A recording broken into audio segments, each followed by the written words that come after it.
Good afternoon. I hope your day is going well. Providing devotions via video is a new thing for me, and I pray these devotions are blessing you as we center our lives on Jesus.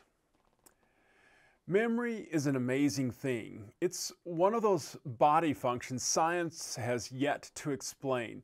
We really don't know how our brains store memories. They may be hardwired, but there is no hard drive to store info.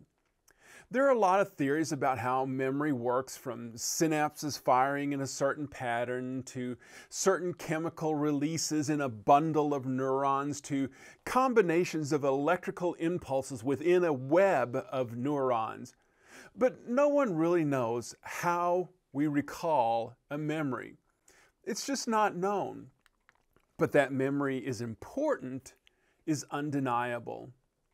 Ministering to those who have lost parts of their memory reminds me what a precious gift it is. Some have said that I have a good memory, remembering names, remembering what I've read, remembering trivia, remembering dates and times. I believe I'm fairly good at memorization too. I give credit to my father, who made his children start memorizing Bible verses and prayers even before starting the first grade. There was no kindergarten when I started school, and my first school was a one-room, one-teacher, 1st through 6th grade school in Northeast Kansas. But it was in junior confirmation that my and my sister's memory was put to the test.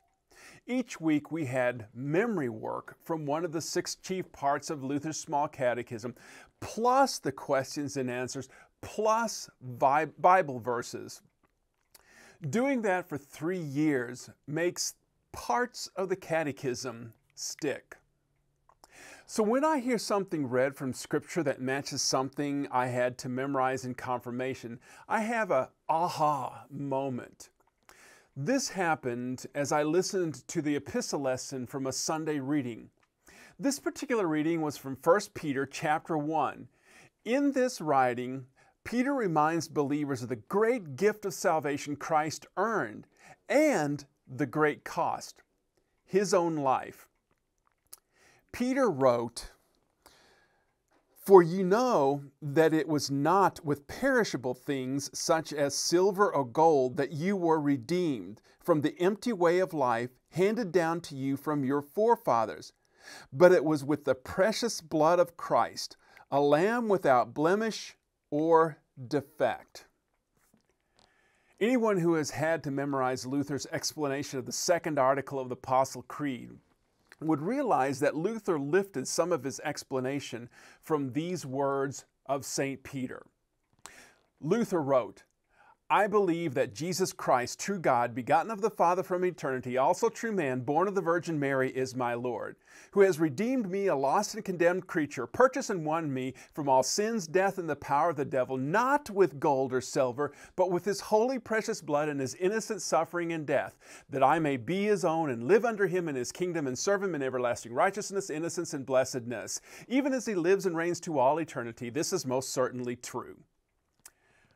These words give us comfort, and they're a blessing to have those words in your memory, words of forgiveness, life, and salvation buried deep in our hearts.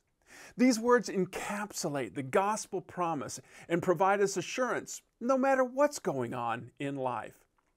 I pray these words build a memory within your heart that as you cling to Jesus for eternity.